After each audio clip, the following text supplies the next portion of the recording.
Bon alors je viens de filmer la moitié de la vidéo et je viens de me rendre compte qu'il n'y avait pas de carte dans l'appareil photo. Donc ça ne filmait pas. Super. Hello tout le monde, aujourd'hui on se retrouve dans une nouvelle vidéo et aujourd'hui on va entamer une nouvelle petite série de vidéos. Donc j'étais vraiment trop impatiente de vous faire cette vidéo. Donc pourquoi j'ai décidé de faire cette petite série, voilà, c'est tout simplement parce que vous êtes de plus en plus nombreux à vouloir commencer la FIMO ou des choses qui s'en rapprochent. Et bien évidemment vous me demandez beaucoup de questions, de conseils par rapport à la FIMO, YouTube, enfin plein de sujets. Et du coup j'ai décidé de vous faire cette série donc avec plusieurs épisodes que j'ai déjà planifié. Donc pour le moment j'en ai 6 à vous présenter. Et le premier, comme vous avez pu le voir dans le titre, l'épisode 1, concernera comment commencer la FIMO, enfin commencer la FIMO en général, voilà. Que ces épisodes se suivent chronologiquement, surtout les 3 premiers. Donc celui-là puis les 2 autres qui arriveront. Ceux-là vraiment ils se suivent chronologiquement. Donc bien évidemment je ne dis pas qu'il faut faire comme moi j'ai fait. C'est juste que voilà, c'est comme ça que j'ai fait. Et si vous voulez avoir voilà, des conseils etc, je vous en donnerai donc dans ces épisodes. Mais bien évidemment si vous voulez faire autrement, personne ne vous oblige à faire comme ça. C'est personnellement comment moi j'ai fonctionné depuis le début. Donc j'espère que ces vidéos ne seront pas trop longues. J'espère en tout cas que cette série vous plaira et on va tout de suite commencer.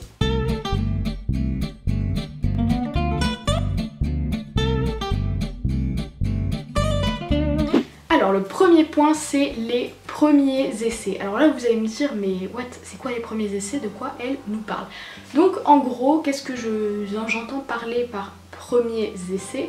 C'est en gros avant de vraiment acheter du matériel, acheter les premiers pains de FIMO etc, de vraiment savoir si ça nous plaît. Donc soit vous avez l'opportunité déjà de pouvoir toucher la matière, faire des essais avec de la FIMO, je ne sais pas, par exemple vous avez une amie qui en fait ou un ami, ou alors je sais pas, vous avez fait des ateliers, ou vous avez déjà eu l'opportunité en fait de tester, ou alors vous achetez vraiment 1 ou 2 pains vraiment, ou quelques couleurs voilà qui vous font plaisir, mais juste un petit peu, vraiment ne pas dépenser, parce que faut savoir que la FIMO ça coûte quand même un petit peu cher au long terme, en sachant que c'est en moyenne 2 € en France un pain de FIMO normal, hein, les pains de 56 grammes. Si vous achetez 20 pains, enfin 20 couleurs et qu'au final vous n'aimez pas, enfin voilà, ça vous attire pas plus que ça et que bah, vous avez ça, vous savez plus quoi faire, vous avez ouvert la moitié des pains, ils sont en train de sécher et c'est la panique.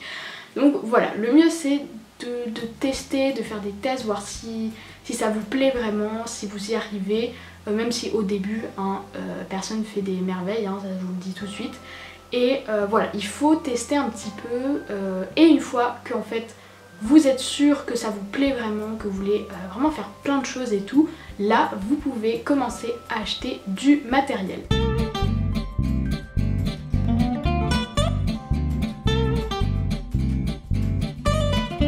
Du coup on en vient au point numéro 2 où je vais donc vous parler du matériel de base, parce que ça c'est vraiment une question très récurrente hein, vraiment, puisque quand on commence on ne sait pas forcément quel matériel avoir, parce que bah, y a plein de choses qu'on peut avoir hein.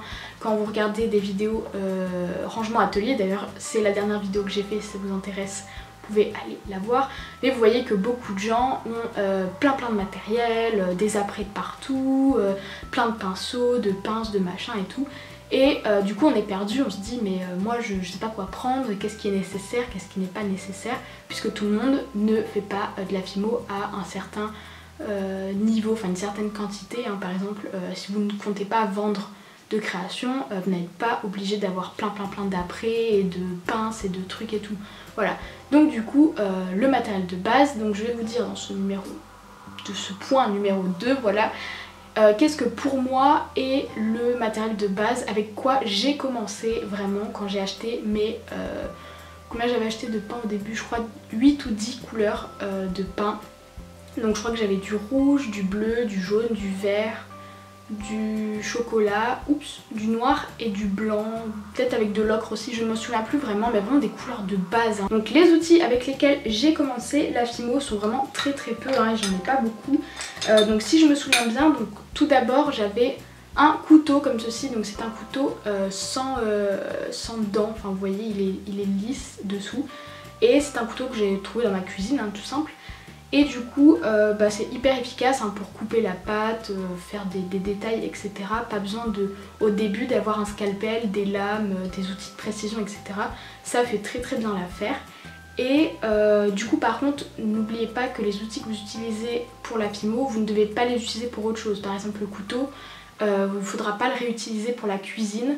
Donc parce que voilà, la Fimo c'est quand même un petit peu toxique. Pareil si vous prenez une assiette pour votre plan de travail ou même pour mettre vos créations au four, évitez de la réutiliser pour manger. Ensuite pour le rouleau, j'avais récupéré un ancien tube de médicaments, donc vous savez ça c'est de la lysopaïne, voilà, et des rouleaux en plastique, voilà, mais vous pouvez prendre plein de choses. J'ai également un ancien espèce de tube en métal comme ça, je sais plus d'où ça vient d'ailleurs, et je crois que c'était une lampe de jardin. Ouais, ça doit être ça devait être une lampe de jardin, donc voilà, il y avait un petit rouleau et ça marche très bien aussi pour la Fimo, voilà. Si vous trouvez des petits objets comme ça qui peuvent faire office de rouleau, ou même un verre, hein, juste un verre d'eau normal. Outil très important, c'est une brosse à dents. Donc pour ceux qui... Enfin, je vous conseille de voir d'abord des petits tutos et tout pour que vous sachiez à quoi ça correspond. Donc pour la texture en fait. Donc là pareil, moi j'avais pris une neuve, mais vous pouvez prendre une vieille brosse à dents que vous n'utiliserez bien évidemment plus pour vous brosser les dents. Je pense que vous voyez pourquoi. Et bon, moi j'avais pris une neuve. Ensuite une petite boule d'aluminium comme ça que vous aurez froissée. Ça c'est vraiment tout simple, tout le monde a de l'aluminium chez soi. Donc vous faites une petite boule et ça permet également de faire de la texture pour des biscuits ou quoi, donc ça peut être plutôt utile. Pour les détails, vous pouvez utiliser donc des petits cure-dents comme ça, donc ça je pense aussi que vous pouvez en avoir chez vous. C'est hyper pratique pour les détails etc. Donc moi j'ai commencé avec des cure-dents. Et après j'utilisais donc une aiguille, alors ça c'est une aiguille qui vient du set de 11 outils, donc je pense que vous voyez, voilà c'est plein de outils de sculpture et du coup dedans il y a des petites aiguilles, mais une aiguille à coudre par exemple c'est très pratique. Et pour finir je vous conseille, si vous en avez, donc après il y a plein d'autres solutions pour en fabriquer, c'est des dotting tools, donc c'est hyper pratique dans la Fimo. Alors moi j'en avais déjà parce qu'avant je faisais du nail art, donc j'en avais déjà plein des dotting tools. Mais vous pouvez en fabriquer avec par exemple un stylo, vous avez par exemple, vous savez les 4 couleurs Bic où il y a les 4 couleurs, au bout il y a toujours une petite boule, ça c'est très pratique aussi, vous pouvez vous servir de ça.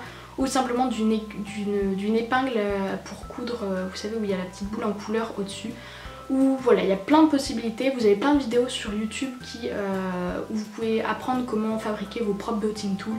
Mais c'est hyper pratique, donc si vous en avez ou vous pouvez en fabriquer, je vous conseille de prendre ça aussi. Donc voilà pour le matériel de base que personnellement je vous conseille pour commencer, que personnellement j'avais, hein, c'est vraiment le matériel de base que j'avais quand j'ai commencé la Fimo. Et ensuite vous pourrez vous acheter, si vraiment ça vous plaît, du matériel plus sophistiqué comme scalpel, des lames, je ne sais pas, des pastels et des pinceaux aussi, c'est très pratique pour le réalisme. Donc voilà.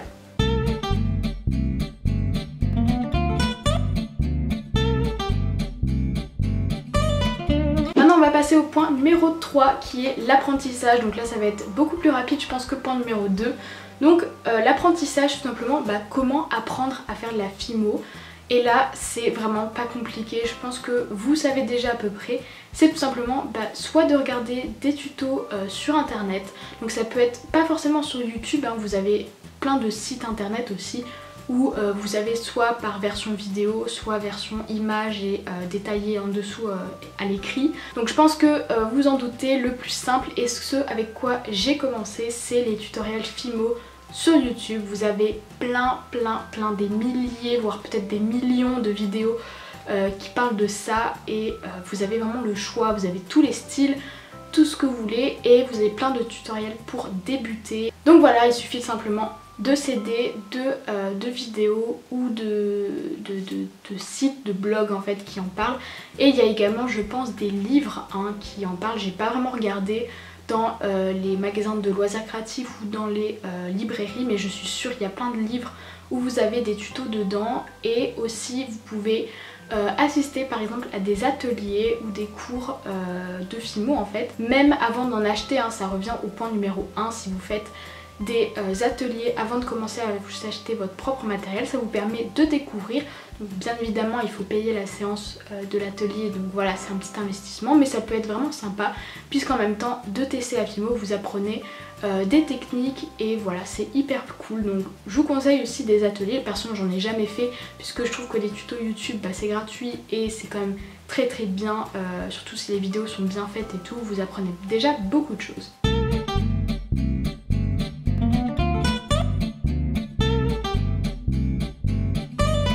C'est tout simplement l'expérience, puisque en fait il faut se mettre dans la tête que c'est pas en commençant la Fimo qu'on va tout de suite réussir à faire ce qu'on veut faire. C'est vraiment du temps d'apprentissage, etc.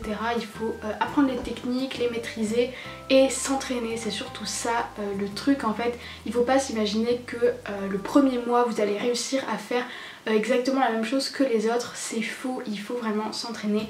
Et la preuve en est, moi aussi j'ai fait des créations dégueu mais totalement immondes. Mes premières créations franchement elles sont immondes. Donc forcément les premières créations c'est pas toujours les meilleures et c'est pour ça que généralement plus tard on les appelle créations ratées. Voilà, j'ai d'ailleurs fait une vidéo récemment, il y a peut-être 1 ou 2 mois, où je vous présentais mes créations ratées et la plupart sont mes premières créations en fait et viennent surtout de les premiers 6 mois, première année de Fimo en fait que j'ai fait, puisqu'il faut savoir que je fais de la Fimo depuis un peu plus de 3 ans maintenant, donc c'est long en fait d'apprendre vraiment à faire des créations propres, des belles choses, pas sans démarcation, etc.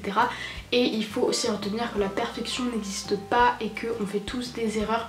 Moi il y a encore des créations, il y a plein de poussière, je fais encore des erreurs pour pas mal de choses, etc. Vous aurez en tout cas de l'expérience, voilà on va dire ça comme ça, c'est un peu comme dans les jeux en fait, hein, l'expérience, voilà. C'est voilà, quand vous aurez vraiment acquis les bases et plein de techniques, etc. que vraiment vous sentirez à l'aise dans la Fimo et tout, vous aurez à ce moment-là un petit peu d'expérience. Après on n'a jamais la totalité, on acquiert l'expérience au fur et à mesure. Personne a une expérience complète, hein, on apprend tous les jours. Et du coup dans ce cas là vous serez plus vraiment débutant mais vous serez plutôt confirmé. Donc il faut savoir qu'on est à peu près confirmé au bout de... Après ça dépend vraiment des personnes, hein. Il y en a ça va être au bout de 6 mois, d'autres ça va être au bout de 2 ans. C'est vraiment, voilà, à partir du moment, personnellement je trouve, à partir du moment où vous aimez vos créations, vous êtes satisfait et fier de ce que vous avez fait. Donc voilà, j'espère que cette vidéo vous aura plu. N'hésitez pas à me donner votre avis dans les commentaires et si cette série vous plaît. En tout cas j'espère qu'elle vous plaît parce que moi je suis quand même plutôt impatiente de tourner les autres épisodes. Voilà, je trouve plutôt chouette, comme ça je vais pouvoir répondre à toutes vos questions dans cette vidéo et à vous aider. N'hésitez pas également à me dire du coup si cette vidéo vous a aidé, hein, si jamais vous débutez la Fimo, etc. Et voilà, je vous fais plein de gros bisous et je vous dis à la prochaine. Bye tout le monde.